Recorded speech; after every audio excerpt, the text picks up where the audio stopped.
año electoral en donde empiezan a definirse muchísimas alianzas, ¿o no?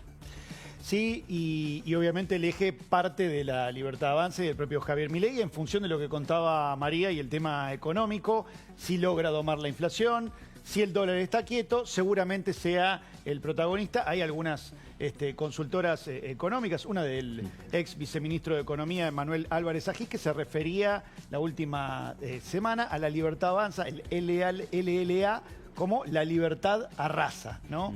En términos de lo que podía llegar a suponer la economía y cómo va a impactar en los votos.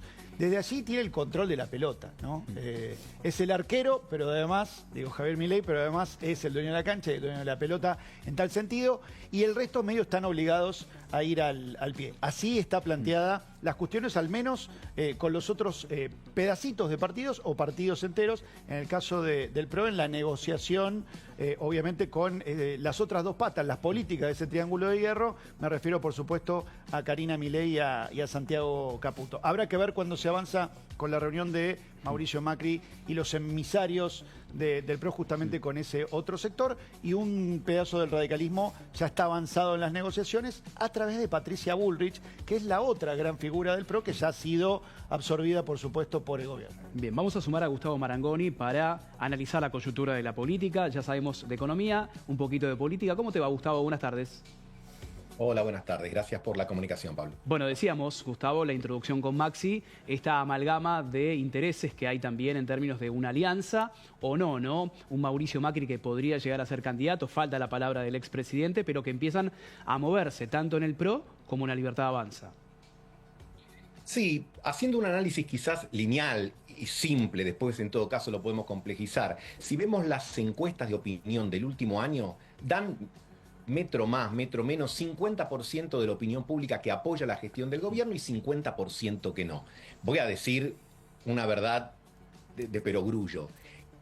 Si una de esas ofertas logra concentrar, digamos, de la mayor manera posible ese 50%, obviamente sus probabilidades de ganar aumentan. Es decir, que si hay una sola oferta, digamos, oficialista, que pueda llegar finalmente al acuerdo con el PRO, con los sectores radicales y con otros afines a la política, bueno, se maximizan la posibilidad de que la elección de medio término sea el plebiscito que quiere el presidente Milei. Por el otro lado, quizás la tarea sería la misma, que ese 50% que está crítico respecto de la orientación del gobierno se pueda unificar, pero es más difícil por distintas circunstancias. Primero porque tenemos ahí, por ejemplo, un núcleo de la izquierda, que es difícil pensarla que vaya con la alternativa, por ejemplo, de Unión por la Patria, pero dentro inclusive del peronismo está el sector encabezado por Cristina Fernández, y luego hay provincias donde el peronismo se maneja de una manera más autónoma, inclusive en algunos casos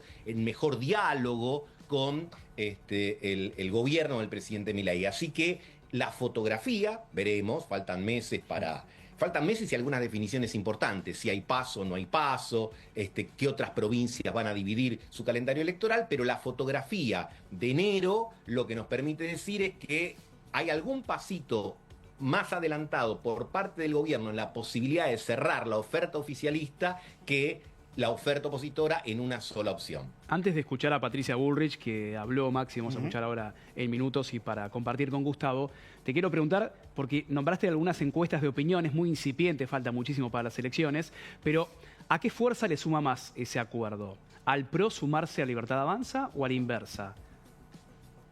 Mira, yo creo que al PRO, en este sentido, el PRO tiene que poner en juego una gran cantidad de diputados de los que tiene. Y también de senadores. La Libertad Avanza no, porque en el 2021 la Libertad Avanza solo se presentó en 2 distritos, capital y provincia, y sacó 4 diputados, así que es poco lo que renueva. Hubo algunos que sumó al bloque posterior, pero renueva poco. El PRO tiene que renovar mucho.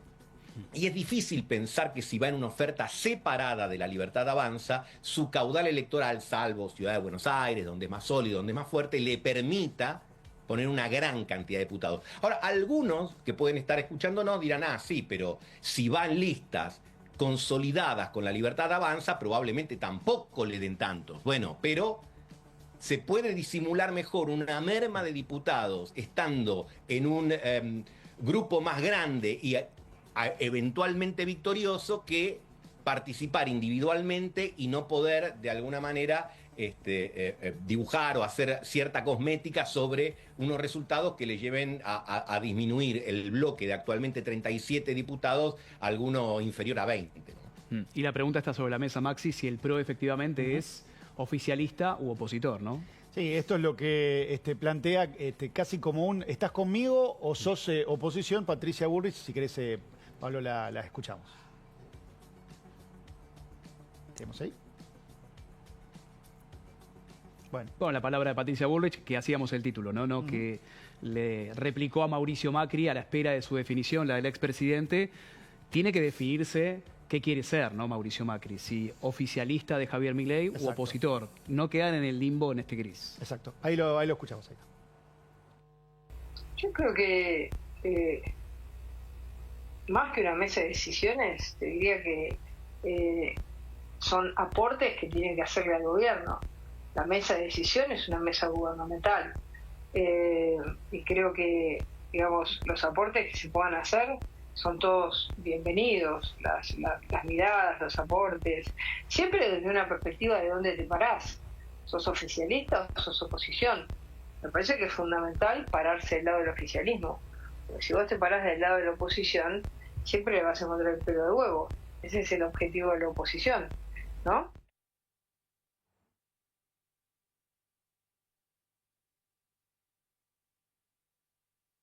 Palabra de Patricia Bullrich, Gustavo, y la pregunta, el interrogante es si efectivamente el PRO puede llegar a quedar subsumido o desaparecer en definitiva en esta elección.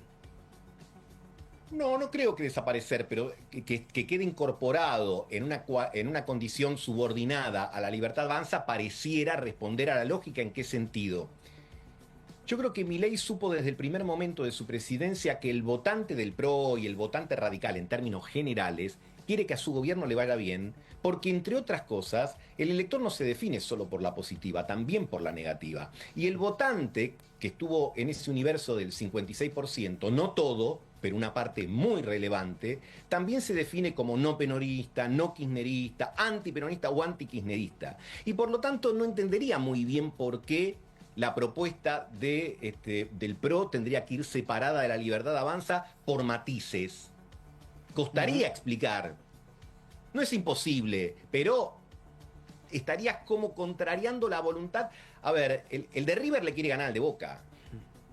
Después puede tener diferencias, si algún jugador que está en el banco tiene que ser titular, si el que está de titular tiene que ir al banco, pero básicamente hay una cuestión identitaria que es muy fuerte y cuando además se pone en términos de ellos o nosotros, obviamente el presidente lo hizo en su mensaje del año de gestión.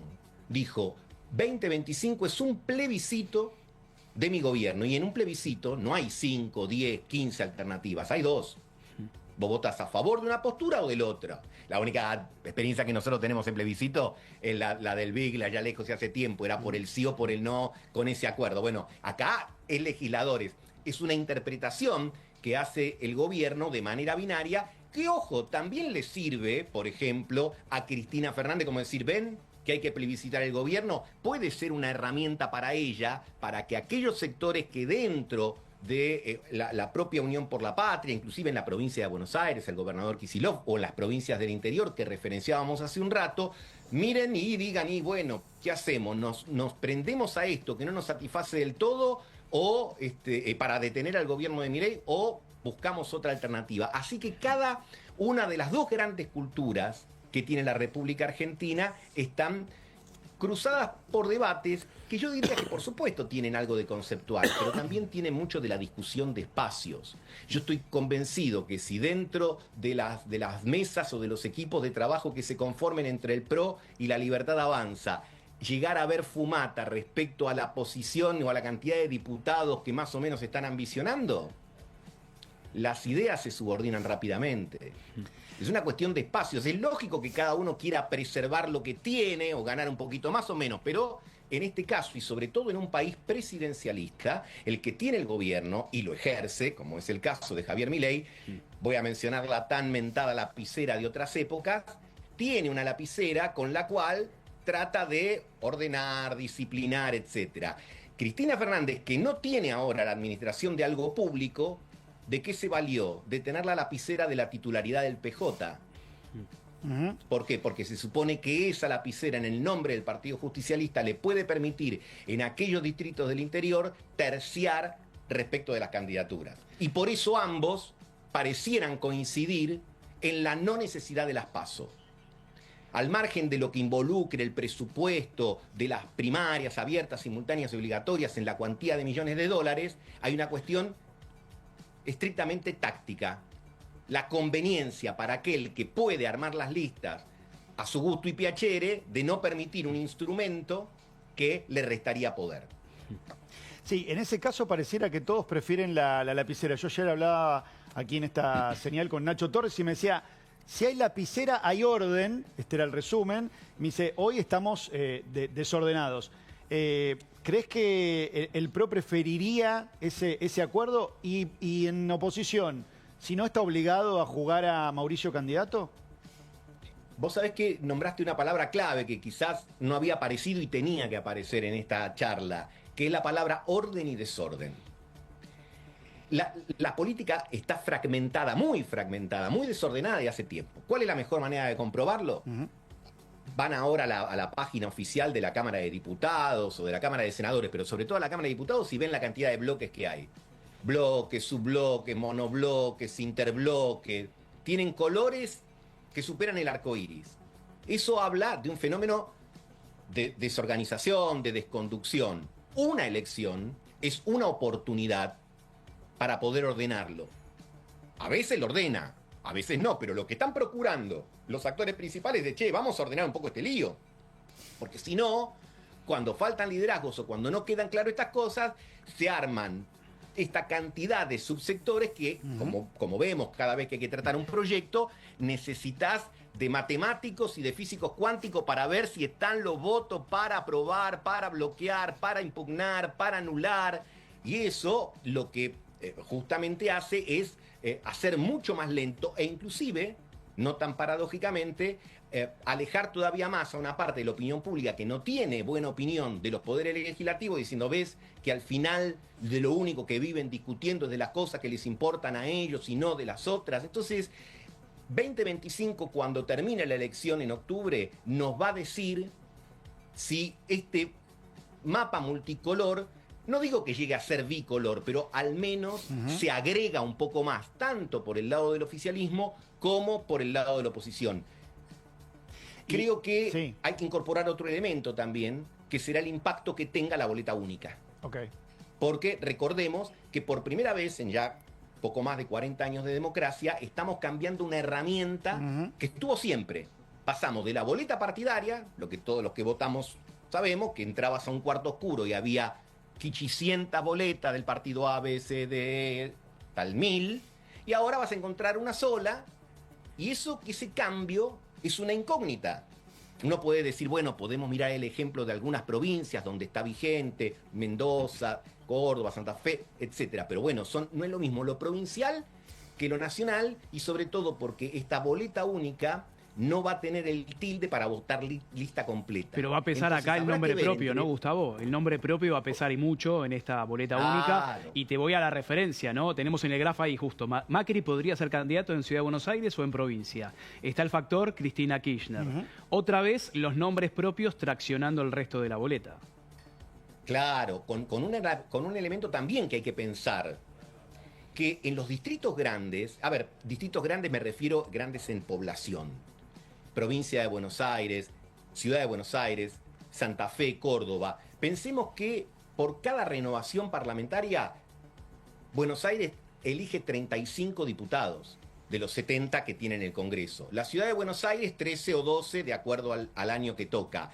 Las otras provincias grandes, 18. No es lo mismo el impacto de la boleta única en estas provincias que en las provincias que ponen 3 diputados, 4, 5. ¿Por qué?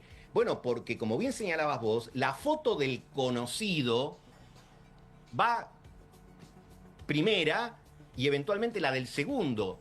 De los otros 33 diputados que quedaran como candidato en la provincia de Buenos Aires, ni noticia.